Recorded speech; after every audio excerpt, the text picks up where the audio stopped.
This is the nose end of a 1951 type EPB suburban electric unit.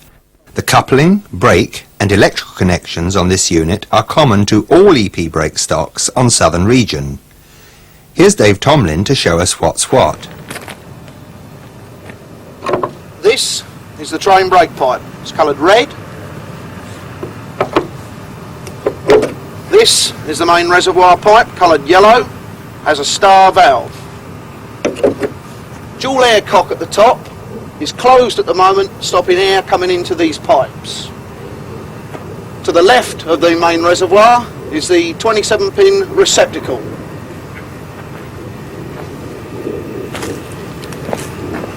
This is the Buckeye automatic coupler. Over this side we have main reservoir pipe, train brake pipe, and the 27-pin jumper, which is in its dummy receptacle at the moment. If necessary to couple a locomotive to this type of stock, for example to assist a failed train, the Buckeye coupler must be lowered and the buffers extended. Let's look at how this is done. The emergency screw coupling is obtained from the guards brake.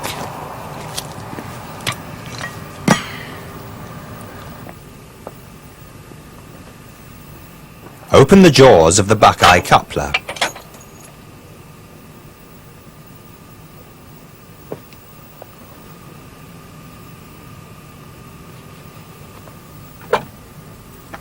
Take the weight of the coupler on your left forearm. Now turn the hinge lock on the support pin to the horizontal and with your right hand push the pin a little to the left. Transfer the weight of the coupler to your right forearm and withdraw the pin fully with your left hand. When the pin is withdrawn, the coupler may be lowered.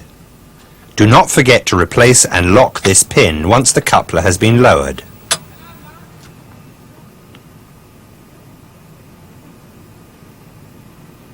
Now each buffer must be pulled out to its fully extended position and each saddle removed from its hook and fitted snugly over each shank.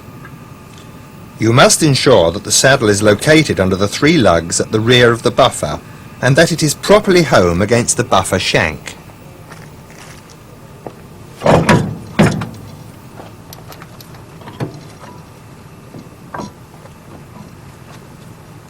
Now take the emergency screw coupling, painted red, and hang it over the draw hook.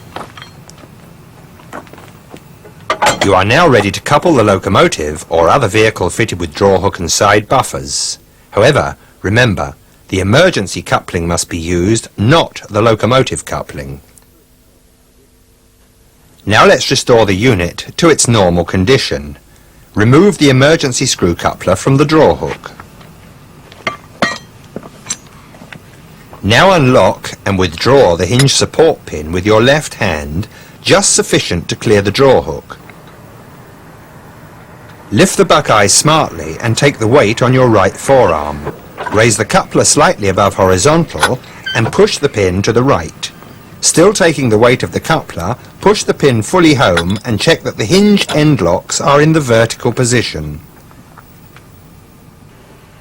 Remove the saddles from the buffer shanks and replace them on the hooks provided. Now push each buffer head into its fully retracted position.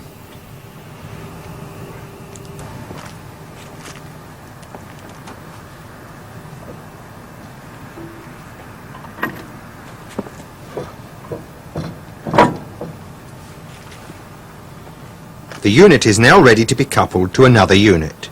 However, do not forget to return the emergency screw coupler to the guards brake. Now let's look at the coupling of one EPB unit to another. The shunter is calling the driver towards him.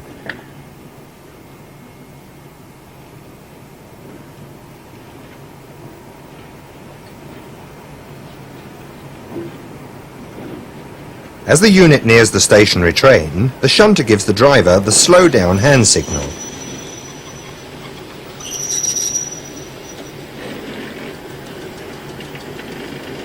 Then stops him 10 feet short. The shunter now opens the coupler knuckle by pulling the release handle at the near side. Roll forward and couple up, driver. To couple two units, one coupler knuckle must be open and the other closed.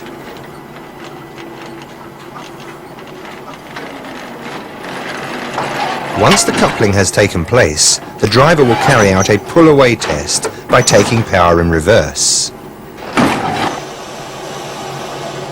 Already going between, driver? Yes.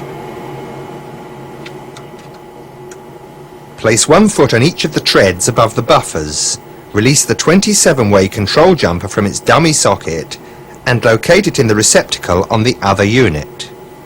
The jumper plug has a lug which locates in a channel at the back of the receptacle. Push the jumper plug right home and ensure that the sprung latch is engaged. Now take each of the main reservoir hoses, place the ends at right angles to each other and snap down. Now take the train pipe hoses and repeat the action. Once the air hoses are correctly coupled, open the dual cocks on each unit by raising them to the vertical position. The two units are now coupled and ready for a brake test. Now let's look at the uncoupling of EPB type units. Already going between, driver? Yes. First, close each dual cock by moving handles to the horizontal position. Separate the train pipe hoses by lifting the hose ends. Now repeat this action for the main reservoir pipes. Push back the sprung latch and pull the 27-way jumper plug from the receptacle and return to the dummy receptacle.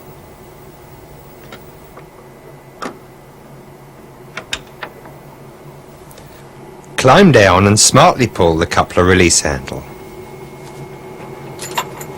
Ease up! Set back!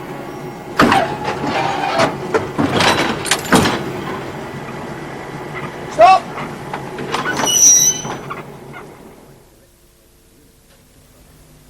The latest type of electric multiple unit train on the southern region is the dual voltage class 319. The coupling and uncoupling of this type of unit is almost entirely automated. The unit which is to make the attachment is required to stop a minimum 10 feet from the stationary unit. At this point it is only necessary to ensure that the sprung door over the coupler block is in the fully raised position and that the tight lock coupler knuckle is open. Can you press the uncoupling button, please, driver? Oh, it hasn't released properly. The driver will normally open the knuckle from the cab. However, if the knuckle fails to open, ask the driver for the manual release handle. Insert the handle into the receptacle and turn to fully open the tight lock knuckle.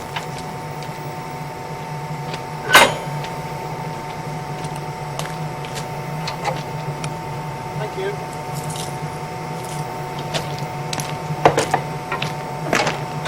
Now the driver may be called forward to a point 2 feet clear of the stationary unit, where he must stop again.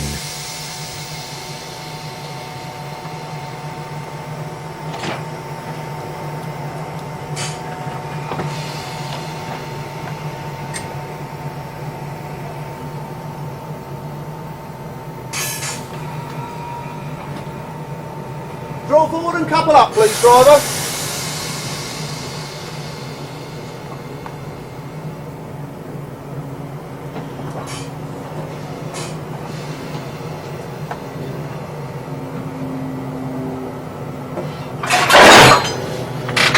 After the driver has made his pull-away test, it is only necessary to check each of the telltale butterflies behind the couplers.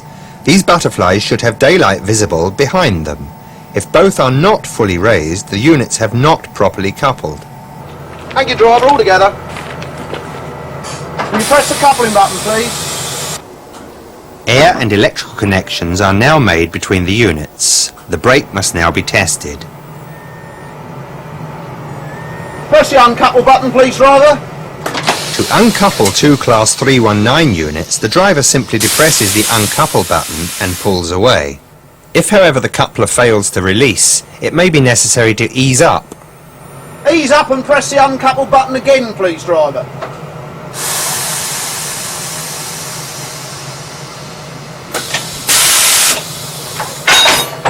Set back, driver.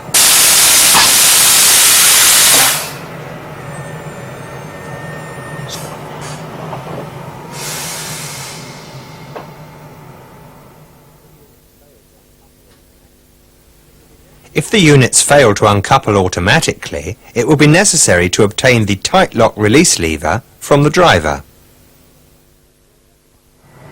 Could you pass me the tight lock release handle, please, driver? Thank you.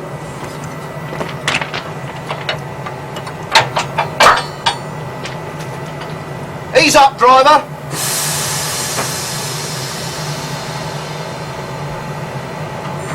Set back.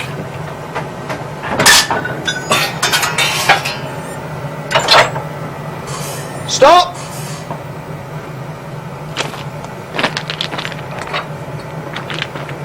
Thank you, driver.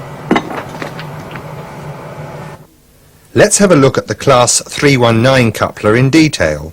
The coupler itself is of the tight lock pattern, and below is the coupling block housing the 42 electrical connections and the main reservoir air connections with star valves.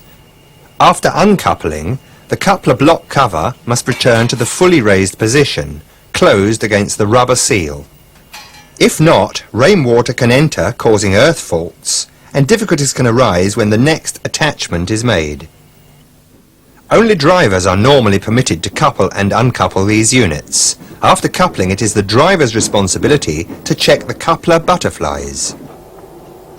Class 319 units are not coupling compatible with any other type of Southern Region electric multiple unit except in emergency circumstances.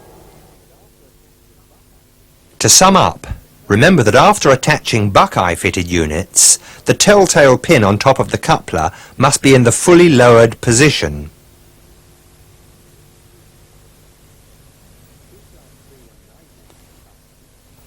When two Class 319 units are coupled, it is essential that the butterflies, located behind each coupler, are in the fully raised position with daylight visible behind them.